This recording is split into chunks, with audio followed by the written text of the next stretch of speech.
लेकिन उससे पहले हमको क्या पढ़ना पड़ेगा कि कौन कौन से ऐसे बिजनेस ऑर्गेनाइजेशन हैं जो कि हमको पहले रन करते थे या अभी भी रन हो रहे हैं, ऐसा नहीं है, लेकिन जिसको बहुत ही ज्यादा लार्ज बल्क में काम करना है वो किस पे करता है, जॉइंट स्टॉक कंपनी पे।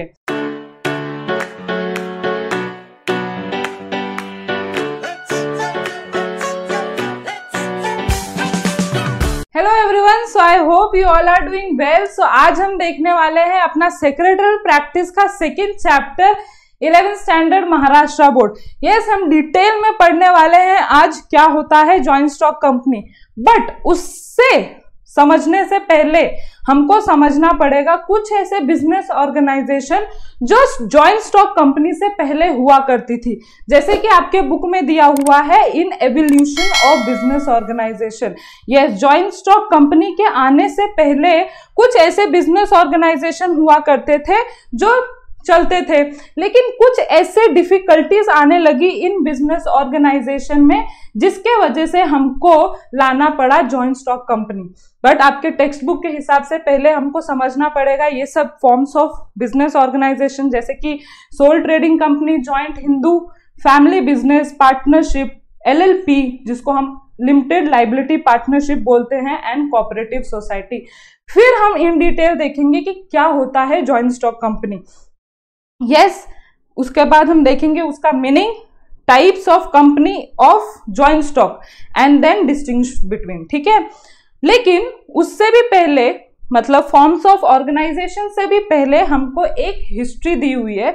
सो वो हिस्ट्री को समझने के लिए मैंने एक सिंपल सा आपके लिए चार्ट ड्रॉ किया है, जैसे कि आप स्क्रीन पे देख रहे हो कि एक इंडस्ट्रियल रेवोल्यूशन आया था कुछ सालों पहले, एक सेंचुरी, कौन सी सेंचुरी में, सो आप बोल सकते हो 18th 19th सेंचुरी में एक इंडस्ट्रियल रेवोल्यूशन आया था, एक बड़ा चेंज आया था, ग्रेजुअल चेंज नहीं, एक बड़ा चेंज आया था, जिसमें हुआ क्या था कि पहले जो हम हैंड प्रोडक्शन करते थे, मतलब बहुत सारे लेबर आके काम करते थे ऑर्गेनाइजेशन में, हम शिफ्ट हो गए मशीन मेड प्रोडक्ट में, मतलब जो हम ऑटोमेटिकली मशीन के थ्रू बना सकते हैं। ठीक है, देन अगर हम मशीन प्रोडक्शन में तो एंटर हुए इंडस्ट्रियल रेवोल्यूशन में, बट उससे हमको क्या जरूरत पड़ा, उससे हमको जरूरत पड़ा इलेक्ट्रिसिटी का। इलेक्ट्रिसिटी की जरूरत पड़ने से हमको स्टीम पावर का पता चला एंड वाटर पावर का पता चला। ये सब हुआ इंडस्ट्रियल रेवोल्यूशन में।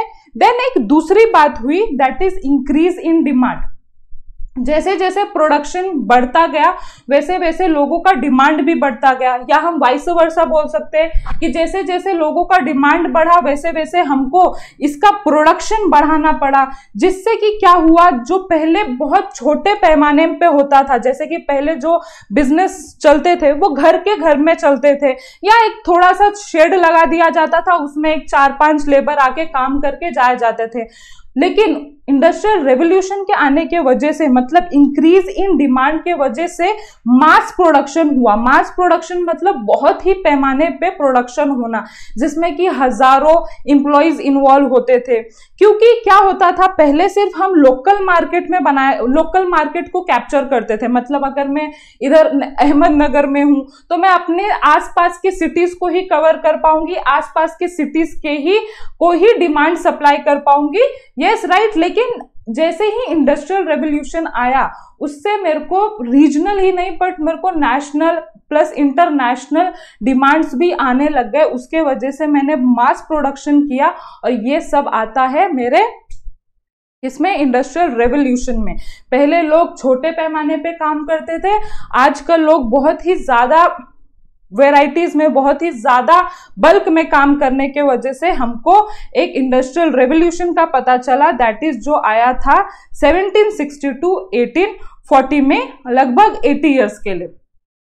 ठीक है, और यही चीज आपके बुक में दिया हुआ है इस पैराग्राफ में, तो मैं रीड नहीं करूंगी, जो मैंने आपको 2 मिनट पहले, या तो आप लिख सकते हो, ये जो पूरा आपको स्क्रीन पे है वही सब आपके जो वो बुक में है फर्स्ट पैराग्राफ में, वही सब इन डिटेल आपके बुक में दिया हुआ है। राइट, नाउ समझने वाली बात है एवोल्यूशन ऑफ बिजनेस ऑर्गेनाइजेशन। मैंने अभी 2 मिनट पहले आपको क्या बोला कि जॉइंट स्टॉक कंपनी के आने से पहले हमको बहुत सारे बिजनेस ऑर्गेनाइजेशन हम रन करते थे, but due to some glitch हमको जॉइंट स्टॉक कंपनी को लाना पड़ा, जॉइंट स्टॉक कंपनी को इन्वेंट करना पड़ा, या ग्रेजुअल प्रोसेस जो भी हुआ आया अपने ही देश में, ठीक है।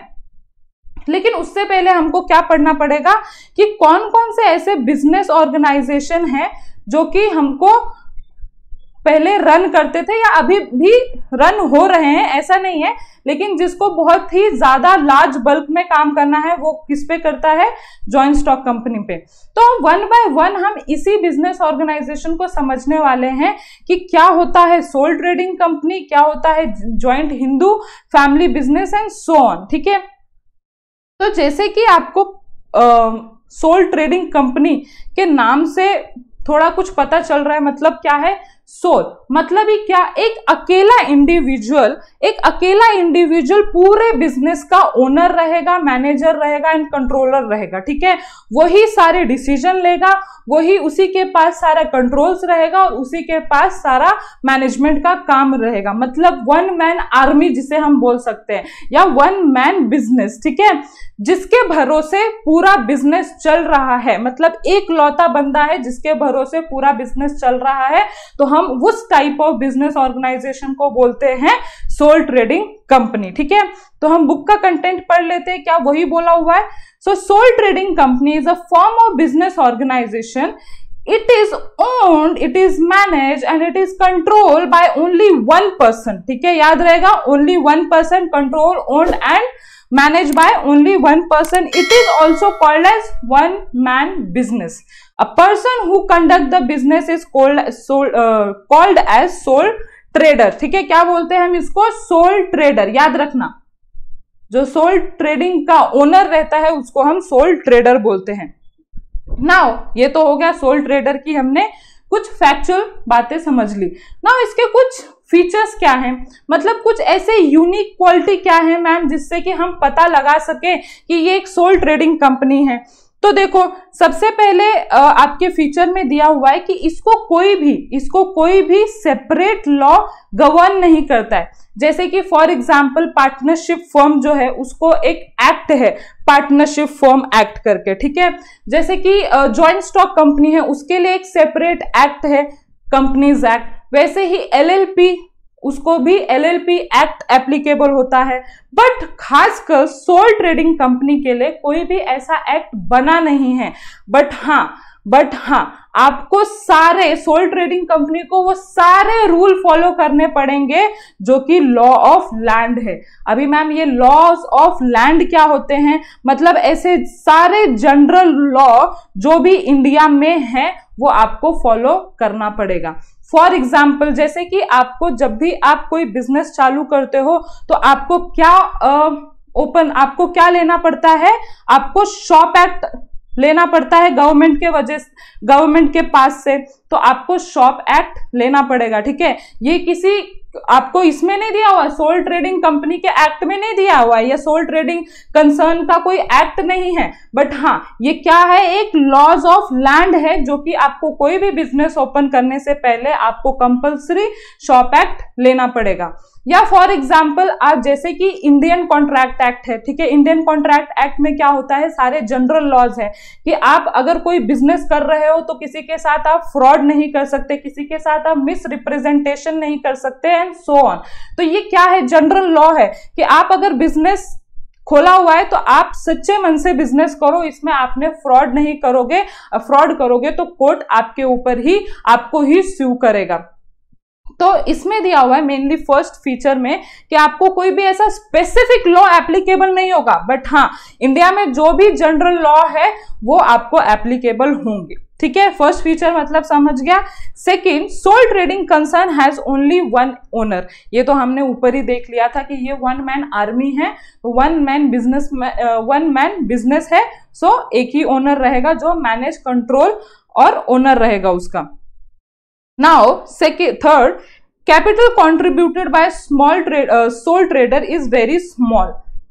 अभी एक बंदा आ रहा है, आप ही मुझे बोलो, अभी एक बंदा आ रहा है, वो ज्यादा से ज्यादा कितने पैसे ले पाएगा? चलो अगर आप बोलते हो रिटायरमेंट के बाद, ठीक है, उसका रिटायरमेंट का जो भी पैसा था, जो जिस कंपनी में वो काम करता था उसमें बल्क में उसे पैसा आया, हाँ, तो थोड़ा ज्यादा से ज्यादा 10-20 लाख वो अपनी कंपनी में लगा सकता है। उससे ज्यादा क्या वो अपने बिजनेस को का कैपिटल ला सकता है क्या? नहीं। एक अकेला बंदा इतने ज्यादा फंड्स इनिशियल स्टेज पे जब बिजनेस स्टार्ट करते हैं, क्योंकि बिजनेस स्टार्ट करने के लिए हमको बहुत सारे रिस्क रहते हैं, अनलिमिटेड रिस्क रहते हैं, तो वो कम से कम ट्राई करेगा कि मैं कम से कम रिस्क लूं, क्योंकि मेरे को पता नहीं लोगों को कितना अच्छा लगने वाला है मेरा प्रोडक्ट। सो जो होता है ये सब स्मॉल स्केल पे होता है। सो कैपिटल जो भी होता है वो बहुत स्मॉल होता है, right. Now there is no division of profit and loss as there is a single owner। Common sense की बात है, अगर एक ही ओनर रहेगा तो मेरे प्रॉफिट को बांटने की मुझे क्या जरूरत है? सिर्फ मुझे क्या करना पड़ेगा, अपने जो एम्प्लॉयज हैं, मेरे जो नीचे काम कर रहे हैं, जो लेबर्स काम कर रहे हैं या जो भी डेली वेजेस काम कर रहे हैं, उनको पैसे देना पड़ेगा, ठीक है। यही मेरा ज्यादा से ज्यादा खर्चा रहेगा, इलेक्ट्रिसिटी बिल पे करना पड़ेगा, लेकिन जो प्रॉफिट रहेगा वो मेरे पास ही रहेगा और मुझे किसी के साथ बांटना नहीं पड़ेगा। सो इसमें कोई डिवीजन ऑफ प्रॉफिट नहीं होता है। Now fifth is all decision of business are taken by sole trader. तो जैसे हमने पहले ही पढ़ लिया था कि आप जो ओन्ड होता है, मैनेज होता है और कंट्रोल होता है बाय ओनली वन इंडिविजुअल होता है, वैसे ही आप जो डिसीजन मेकिंग पावर रहता है वो एक ही सोल ट्रेडर के पास रहता है। नाउ देखो सिक्स्थ क्या है, the proprietor sole trader can ensure maximum business secrecy. इसमें क्या दिया हुआ है अभी देखो, अब वो ही एक अकेला बंदा है काम करने को बिजनेस में, तो उसके अपने सीक्रेट्स जो हैं किसी के साथ शेयर करने की जरूरत है क्या?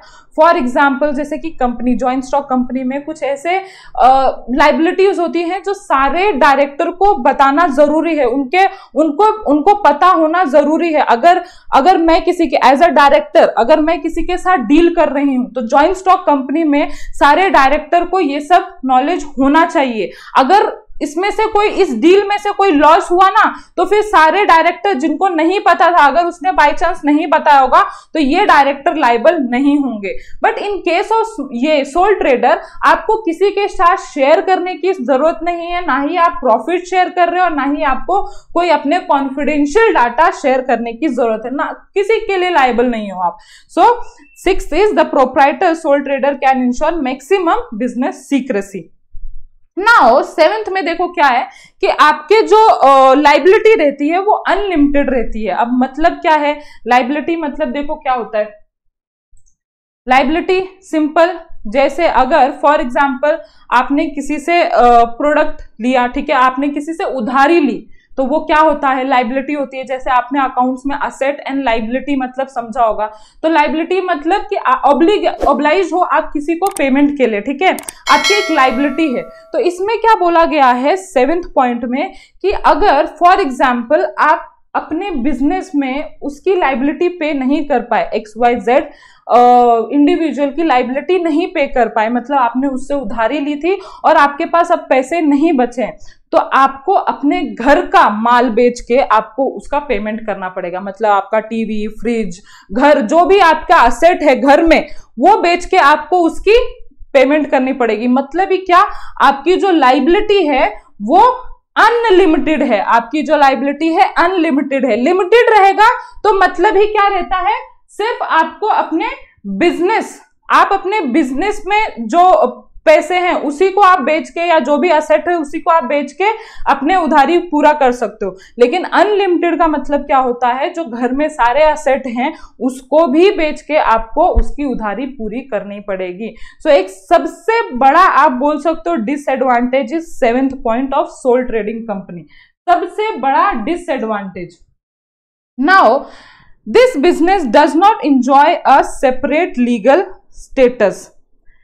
मतलब ही क्या, हमने अभी थोड़ी देर पहले पढ़ा कि आपकी जो लाइबिलिटी है वो क्या है, अनलिमिटेड है। लाइबिलिटी क्या है, अनलिमिटेड है, ठीक है। मतलब ही बिजनेस और मतलब ही जो वो सोल जो अपना इंडिविजुअल था उसका ही वो बिजनेस माना जाएगा, वो अलग अलग माने नहीं जाएंगे।